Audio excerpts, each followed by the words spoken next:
This is the I Read Comic Books podcast, the very best podcast for regular comic fans. I'm Daniel Martinez, filling in for Mike Rapin.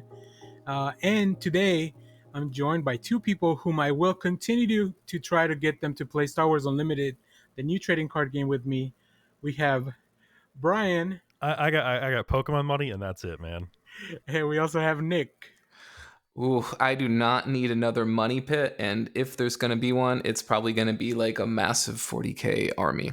But just kidding, no way in hell. You're not buying F1 trading cards or anything like that? Those exist.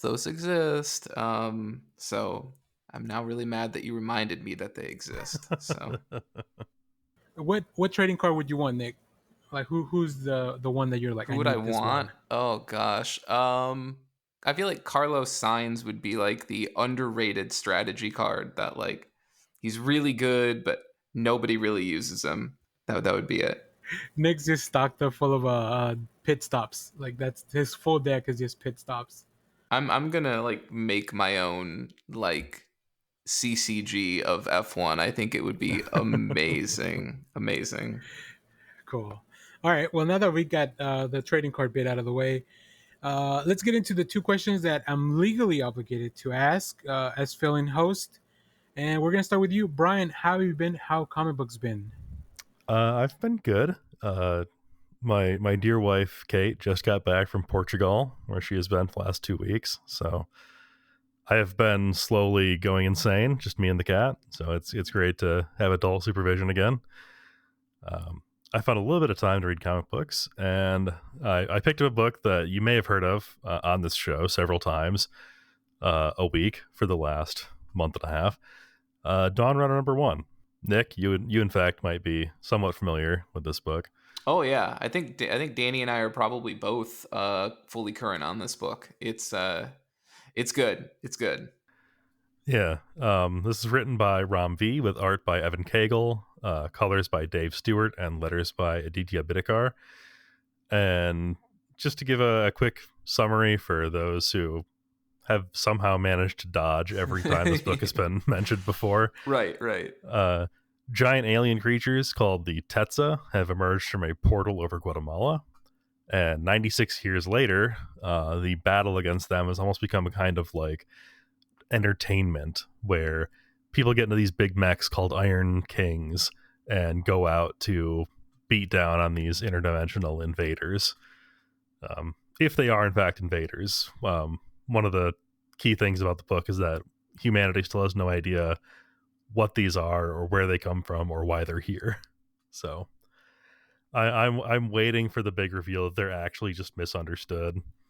See, I'm waiting for the book. Like, I feel like they're misunderstood. They really want peace. They're here to warn us of something else. Like, I feel like that's become such a thing that I'm waiting for like we're going to finally flip the script all the way back around again. And it just turns out that they're just really actual full on assholes. And it's like the guy who's like, maybe we need to understand them. And they like finally translate it. And like the translation is, we need to kill all these people. Let's just kill all humans over and over again. Destroy all humans. I would love that. Yeah. I really enjoy they're doing kind of a twist on the Pacific Rim like drift compatibility thing, where instead of having two pilots, they've just had one pilot, and then in the new one, the titular Dawnrunner, we find out that our protagonist is sharing brain space with a dead man. We find that out when he begins dumping his trauma into her brain mid kaiju fight. It's not the best time for that conversation. Yeah, like, oh, hold on, give me a second. I gotta put you on call waiting real quick. I got a kaiju to take care of. I feel like it's the real late stage capitalism version of Pacific Rim, where you realize that it's cheaper if you only have to pay benefits for one of the pilots. I feel like that's where we're at. Yeah, they just licensed the other guy his mind from some kind of content library. Oh god! Even the main premise of the book of like, we've paired you with a new co-pilot. His name is ChatGPT, and he wants you to eat glue. And of course, gamifying the fights is like yeah, we got a major kaiju coming at us, but let's make it content, right? Yeah, Let's make a video about it. So it's what life is going to be like after 100 years of YouTube.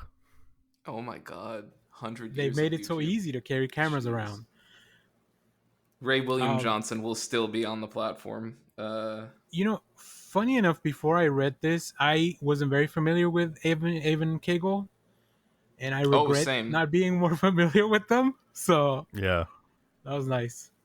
Yeah, it was really like a straight out of nowhere. Like, who is this dude? Like, how have we Yeah. never heard of this person before? Like, when you draw like this, like, where have you been?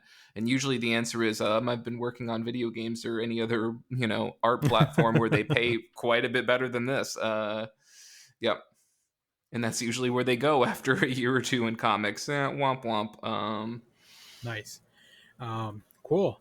Yeah, that's a highly recommend that. Ramvi just, I mean, I don't know that there's somebody as flexible with like the stuff that he can kind of write. So anytime he puts out a book, I'm gonna check it out. All right, Nick, how have you been? How have comic books been? For finding out I was going to be on the show like 40 minutes ago, I've been a little hectic recently, a little busy as of late, really as of late. But beyond that, it's been good. Had some time in the last week or two to get around to watching a couple programs, and like most of the time, I find something new. I really like it. I look at how many episodes there are, and I say like, you need to portion this out, or you're gonna burn through this, and then you're gonna be like, what am I gonna do in like a week? And so I started Shogun, and I said, let's make this last a week, and then I watched it in about 1.5 days, really demonstrating some true restraint. And I really, really, really liked it, and I think I'm really just going to automatically get on board with any program that makes Americans read subtitles for more than 70 to 75% of the show. Like, if this is how we have to make Americans literate, let's do it. You know, if this is what it takes, I've got to read while I watch TV. Yup, you do. Sorry. Why you got to call me out like that on Yeah. the show? And of course, there are some people that are like, I can't read fast enough. And look, I don't have an answer for that. Like, I'm sorry. I have to be understanding. Not everybody can read fast enough. So, I have sympathy for that. But beyond that, like, I mean, I think it's it's a great. very solid show, so I can see the advantage of trying that strategy. I don't know if it'll pay off as well as you think it's going to, Nick. It's But risky, right? Like, it's crazy because I read an article. I don't know if this is true, and it said that the percentage of the show that was subtitled was hovering around like 75%, and I'm like, wow. For something to make that choice and to have it seemingly work, that's great. I think it's great. Yeah, thoroughly enjoyed it. The only thing I'll say about it, it's on Hulu for anyone who's like thinking about starting it or watches the first episode and is maybe on like the fence. Like, minor spoilers for like a pretty traumatic thing. Zander, cut this out if you need to. But yeah, there's a dude that gets slowly boiled alive in a pot in the first episode, and you just hear him screaming for like 20 or 30 minutes, and you're like, we're really going to drag this out. Like, if you watch that episode and you're like, I don't know how much more of this I can handle, because I did just listen to like an interview with Bill Burr, and he's like, I watched that and then I checked out. He's like, that was it for me. Didn't watch the rest of the show. The rest of it is not that bad. That is probably Danny, feel free to agree. That's probably the most traumatic, worst thing in the show. I I always wonder when Mike thinks it's time to wrangle Nick in, and I think I should have stepped in before the boiled men. Yeah. So Look. Feel free That's to cut around that if you need to. But like, I saw that interview and I was just thinking like, I want to recommend this show, but I know up front there's kind of some rough stuff. So just push through it, I guess. that's the show punching you in the nose to establish dominance. Right. that's right. So Okay. outside of that, I guess it's probably interestingly enough that I also went ahead and reread the first volume of Issak. This is by Shinji Mikari, writing art by Double S. Kodansha's official summary. because I don't really remember all of these historical things perfectly. Anno Domini 1620, that's the year of our Lord, for those of us who didn't take 4 years of 0-hour Latin like I did. That's about as far as I learned. Europe is riven with the conflagrations. Wow, someone has a thesaurus, Jesus. That will grow into the 30-year war. Catholic and Protestant forces clash across battlefields. Some things never change. Ruled by sword and gunpowder alike, and mercenaries of every stripe ply their trade. Among them is Issak, a lone Japanese warrior bearing a matchlock. That's a rifle, for those who don't know. Of strange design, and fighting in service to his sworn mission to find and kill the man who murdered his master and fled Japan for the other side of the world. So it's sort of the mirrored version of Shogun, with the main driving plot of Shenmue, with the historical research of Vinland Saga. So it's really good. It sounds like you hate it. Yeah. I just hate this summary. It also sounds like you just took a job with image marketing as to how to promote their books, and you're like, we're gonna take a little bit of this show and Yeah, a little it's bit of this this meets movie. this. Yeah, Like yeah. that is the comic book Mad Lib. It's just it's this meets this. But yeah, it's interesting that after watching Shogun, where you have this British guy who gets thrown and enmeshed in this, complicated political, you know, move and counter move in Japan. Here you have a Japanese mercenary who gets basically thrown into the centuries and centuries of Catholic Protestant conflict. And it's only 20 years, 20 years after the events of Shogun. So not that far removed as far as world events. I'm trying to calculate the Anno Domini that the Shogun takes place in. Oh.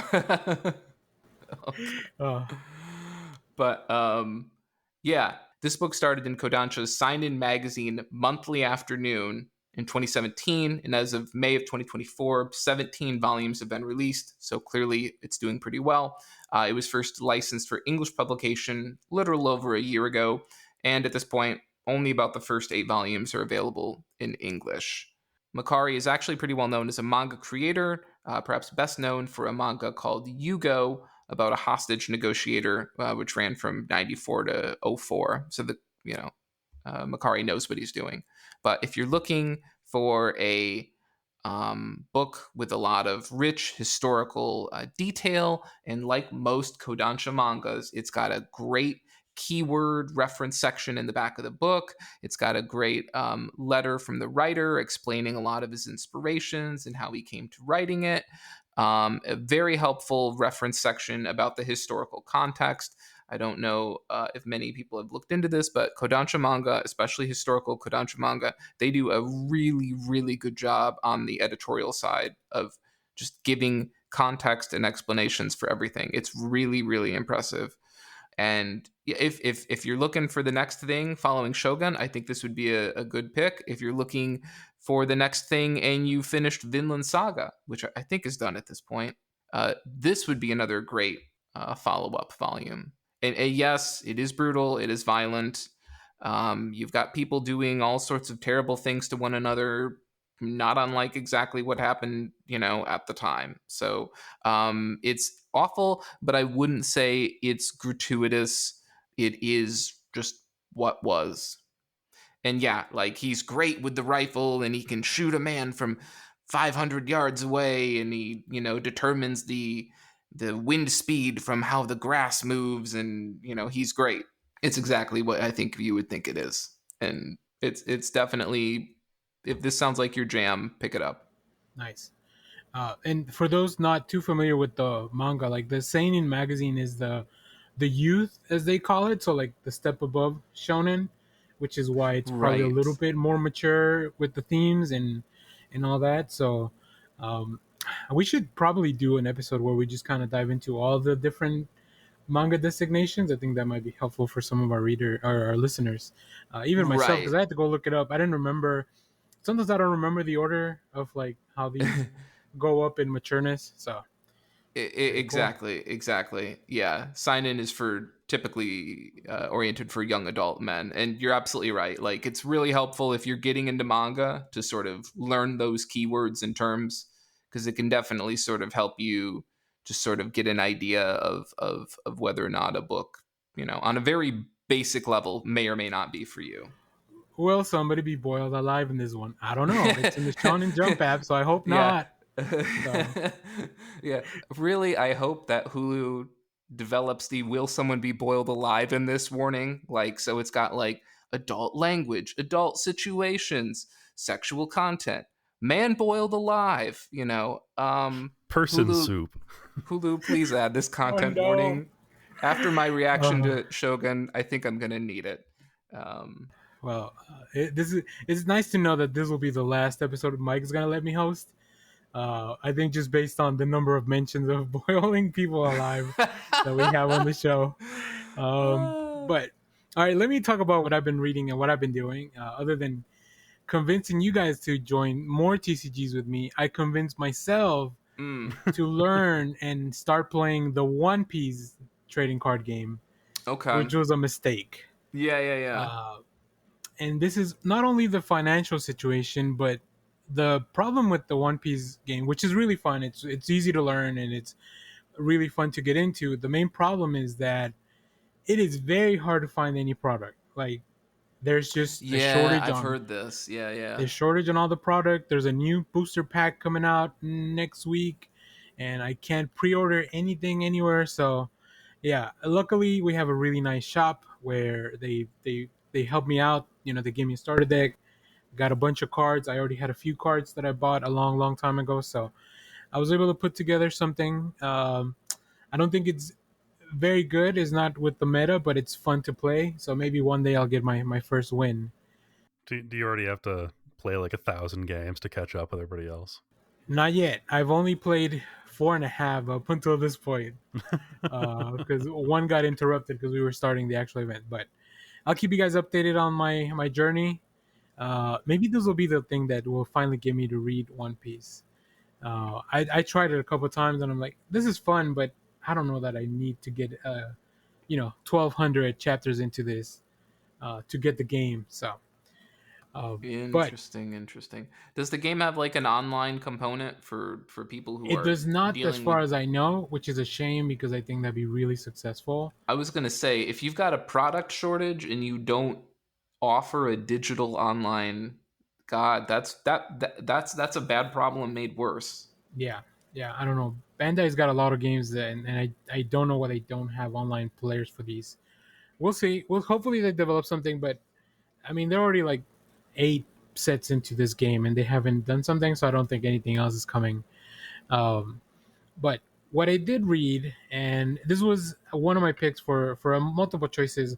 One of them was the fact that Kara was going to be on the show with us today until the circumstances changed. So I read Uncle Scrooge and the Infinity Dime from Marvel Comics. Okay. This is a really cool one shot. It is written by Jason Aaron. And give me a second with all the art people because it's a lot of Italian names and it's a Okay. lot of people. So Here we go. it's for art by Paolo Matura, Francesco Di Polito, with Lucio Giuseppe, Alessandro Pastrovicchio, and Vitale Magnatordi, and Giada Perisinotto. Colors by Ariana Consoni, and letters by Joe Caramagna. I thought that went pretty well. Yeah, you nailed Um, that. I mean, by our so standards. so maybe we'll use that for the pronunciation guide. Um, the first thing that this one shot does is that it reprints Donald Duck's Christmas on Bear Mountain. This is originally by Carl Barks, both story and art. And the reason it does that is because the premise of this book, well, I guess the premise of the original book was that Scrooge is waiting for for Donald and the nephews to join him for Christmas, and that's kind of what brings him out of his shell a little bit, and makes him a little happier. It has that family connection. But the premise of this book, the Infinity Dime, is that for some reason they never make it to Christmas, and instead Scrooge just becomes like more of a cold-hearted, greedy miser than he already kind of was. Like he Okay. completely shuts off. So this takes place in an alternate dimension if you're keeping track of your DuckTales continuity. And Scrooge decides that he not only wants to be the richest person in his Earth, but once he discovers alternate Earths, he realizes that he wants to be the richest duck in all the universes. And I thought that concept was bonkers. My buddy Josh actually told me about this when we were doing our live stream earlier this week, and I was like, "Oh, I need to go chase that. I need to go find that book," because first of all, I mean, Jason Aaron writing a Donald like a Ducktales book is kind of insane already to begin with. Um, I think I found really impressive how the art stays just so consistent among like 10 different people. I think having one colorist for everything really helps out with that. But yeah, I feel like all these artists, they are very well trained on like, let's make Ducktales look like Ducktales, right? I don't read the other Ducktales books, so I don't know if like they are maybe some of the artists that are consistently on that stuff. But yeah, it all really felt like a really nice update to the old, the Carl Bark stuff from earlier years, and also a kind of a good way to bring in what I've seen later, most recently in the Ducktales cartoon and adaptation. So it was uh, it was really fun to kind of go through that, and then of course Jason Aaron just reaches out to all the corners to make the lore and all the little Easter eggs. If you're a longtime reader of Ducktales, you'll be like, oh, there's that thing that I know, and also a little meta commentary of how Marvel uses all the multiverse shenanigans in their comics and the movies and stuff. So yeah, overall, I really, really recommend this book. Have you guys seen this or anything? No, and for a second there, I misheard you and thought you said the old Karl Marx stuff. Oh no, no, no, So no. I was picturing like a Marxist take on Scrooge. Karl Marx would not be comfortable with them charging $7, I think, for a comic book. I'm pretty sure Karl would have some thoughts on that. No, he would definitely he would probably add a chapter to his book about the pricing of comic books. Um, This chapter just titled "This Fucking Duck." yeah, yeah. But it was a nice surprise. I don't read even Disney books a lot of the time, but I think Marvel's stepping in. I saw in the back that they're gonna do like a "What If Donald Duck Was Wolverine" Okay. book. So like, of course, I'm gonna check it out. I mean, if they got the properties and the licenses to use all these characters, I don't know what they've been waiting for. So this is a good first step.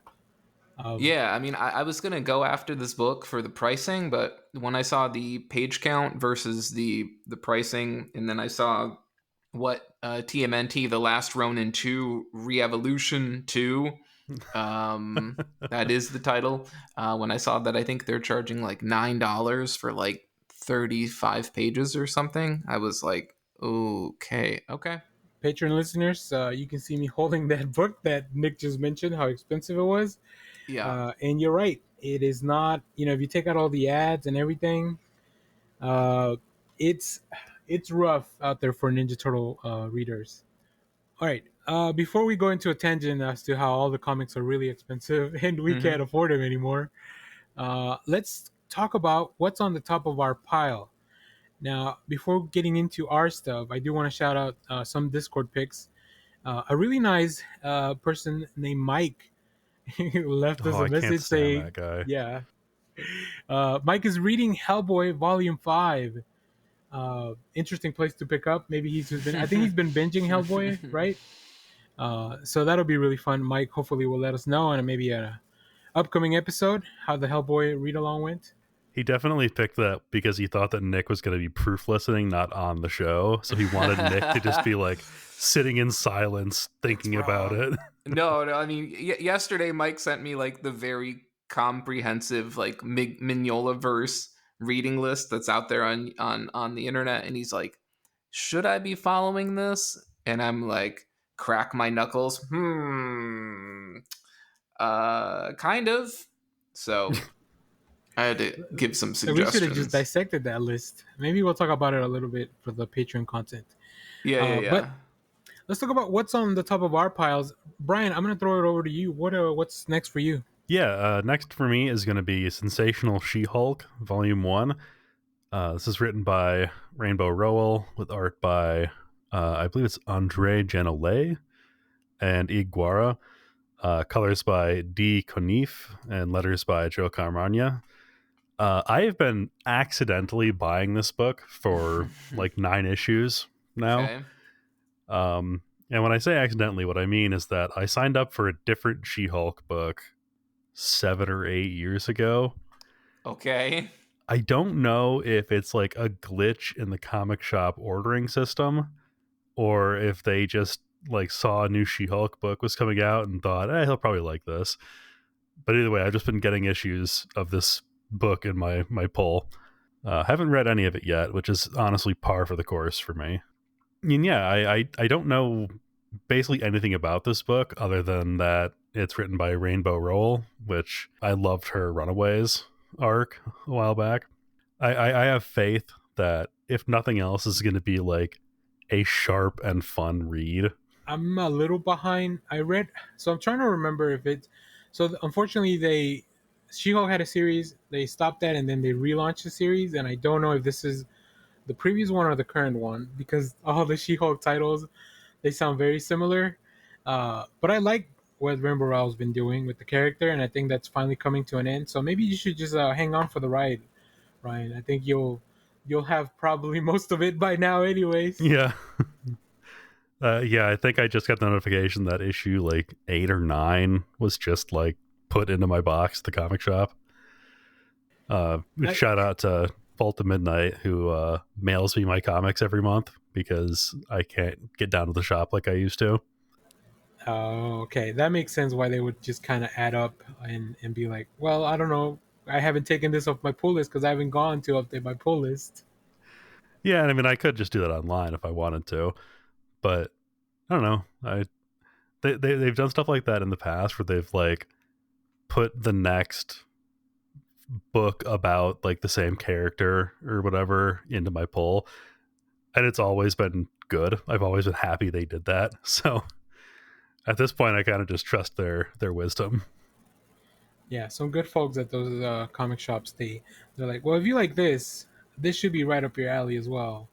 Plus, keeps us in business, so win-win for everyone. Right, right. I was Yeah, gonna say, like, it works for everybody, and you probably just want to start reading that right now, so you can decide if you want to keep going. It's a real fun feeling when you finally get your books, you sit down, you read it, and you're like, "Well, I didn't like that at all," and then you're like, "Oh, also the book ended, so like." You have no power anymore. You can't vote with your dollar for this. You essentially already did. Um, you know, well, I'm yeah. I'm That's sure you'll have a good book there, and I'm sure there are plenty of other readers out there that are just mad that this green lady is having a good time. So you should probably support this book because I'm sure there are plenty of people who aren't. So yeah. The book opens page 1 of her smooching some guy called Jack of Hearts, okay, who I've never heard of, but Classic couple, I think. Okay, his powers are like energy based, so I think they really complement each other. From what I think I know this. This is the second Rainbow Rowell book. Now that you say that, because in the first one he gets him back. So that yeah, I'm kind of waiting to see what do you think of this. So hopefully we'll hear that in the future because I was very interested by this. It's just too many books that I have to keep up with for now. yeah, I'm excited for a Hulk book that is not going to like be viscerally disgusting like Immortal Hulk was. Well, don't read the current Hulk either. Then, cool. Okay. Uh, Nick, why don't you tell us what's on the top of your pile? yeah. For me, it's really got to be Void Rivals number 10, written by the little known underground comic book writer Robert Kirkman. One of these days he'll make it after all. And art by Lorenzo De Felici of Oblivion Song fame. Honestly, for me, I think probably the Kirkman book that just does not get enough praise. It really doesn't. Um, really, really great read. So this book, according to the solicits, secrets of the sacred ring revealed. Void Rivals finally puts the quote unquote Energon in their corner of the Energon universe, which for me sounds like a threat. That's the thing from Transformers, right? Yes, and that's why it's a threat. I like this book on its own little island, existing in its own little space, with this will they, won't they, man and woman, although technically they're humanoids, I guess you could say. Gender's complicated. Right. They're not from Earth, but they're humanoid, so however you want to address them, they don't like each other and their cultures have warred for years and years, but they're learning to get along and begrudgingly, team up as everybody wants them dead. And then off to the side, you've got Robert Kirkman going, and at some point I'm gonna put a robot that transforms into a big wheeler, and that'll make this book better. And I'm like, no, it won't. Leave So this book alone. the sword of Megatron dangling over your head. Right.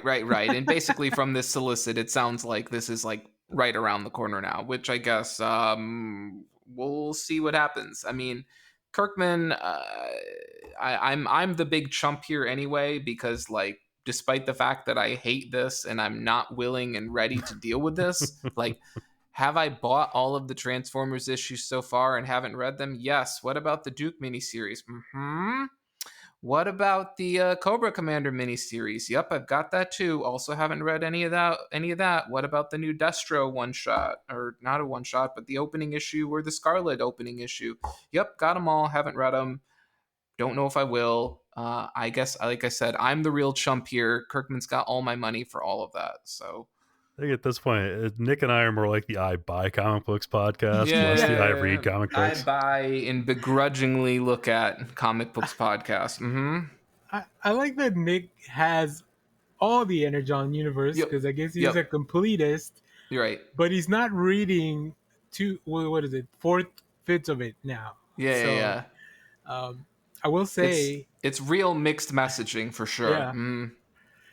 So interestingly enough, I'm on the other side. Void Rivals is the only Energon universe book that I'm not current on.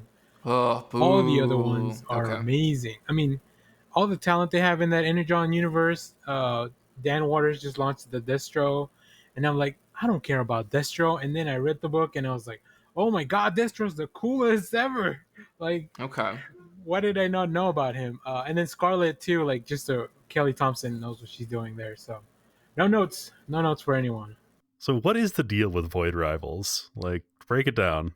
Like, what is the concept of the book? Yeah.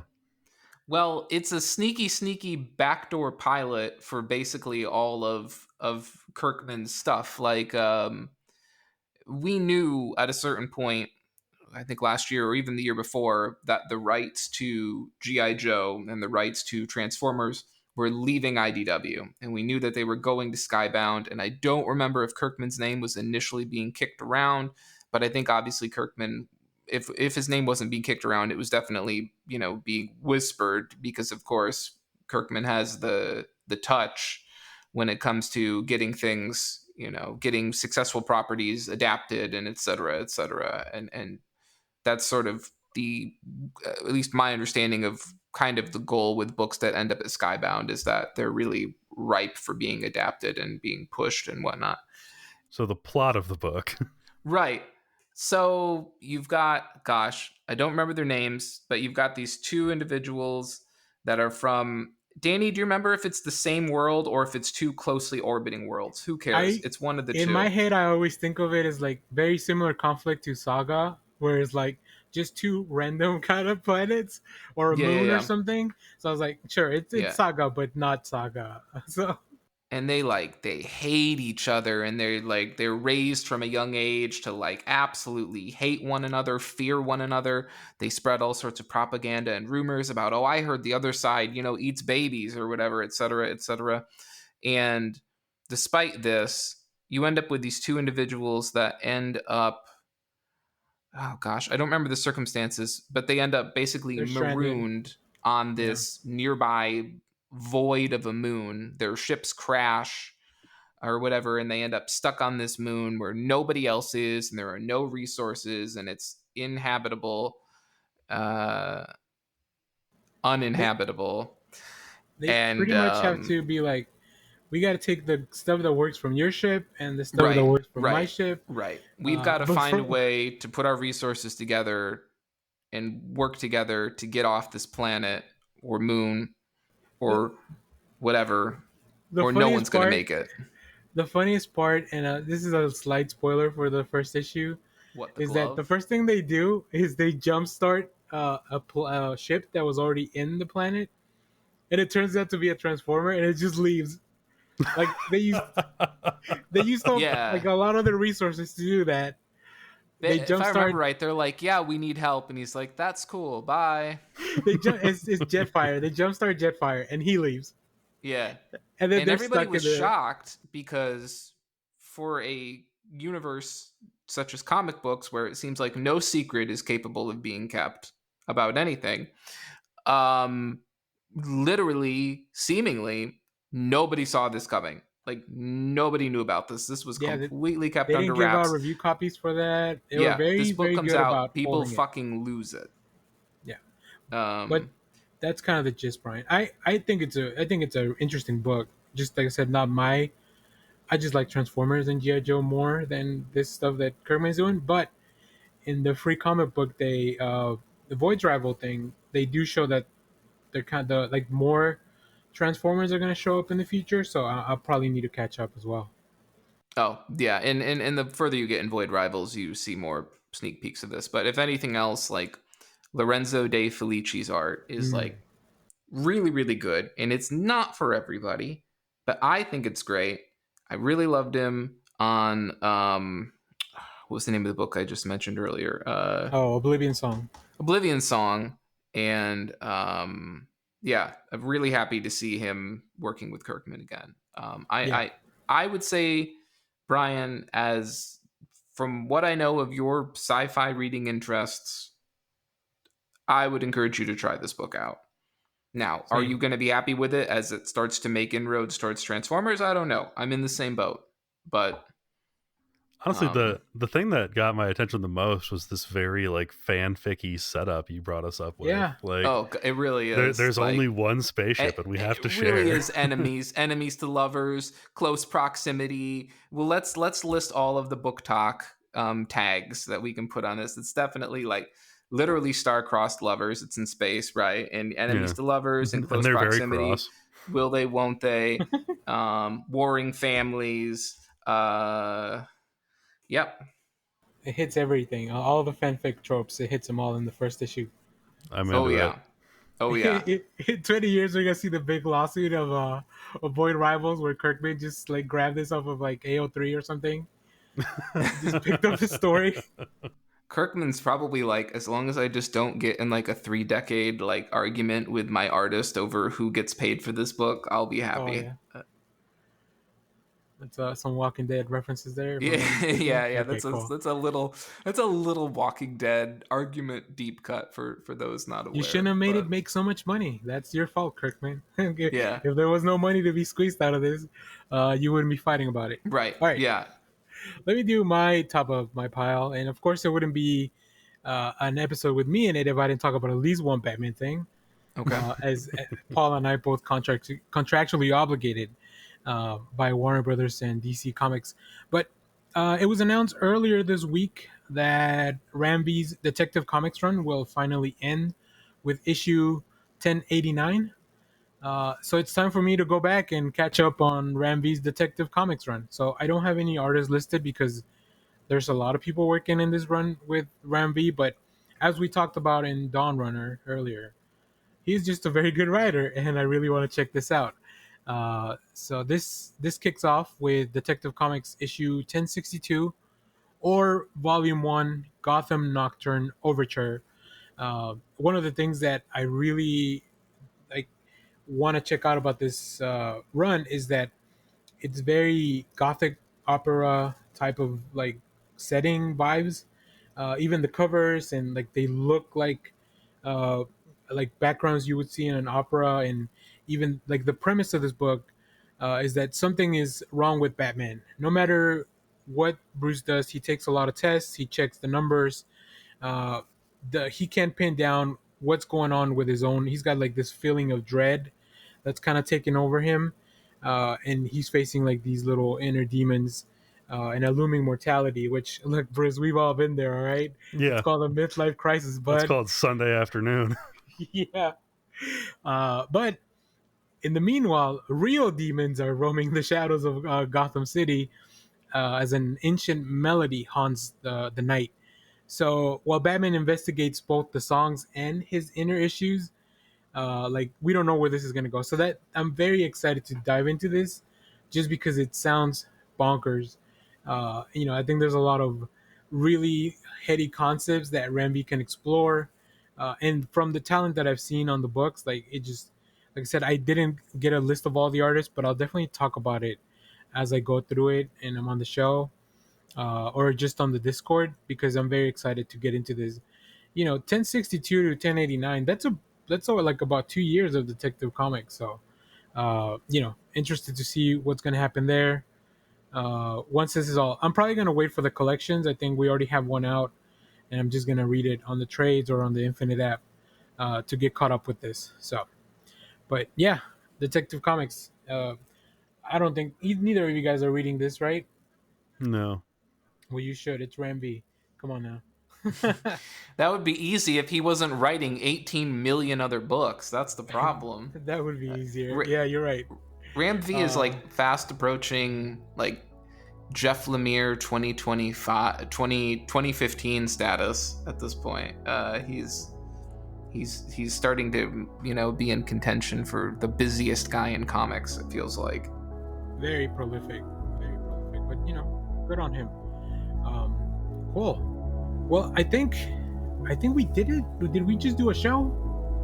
I guess we'll find out when this comes out. Definitely feels like we did a show. So great. Well, thanks to everyone on the show. And of course, until next time, comics are good, and so are you.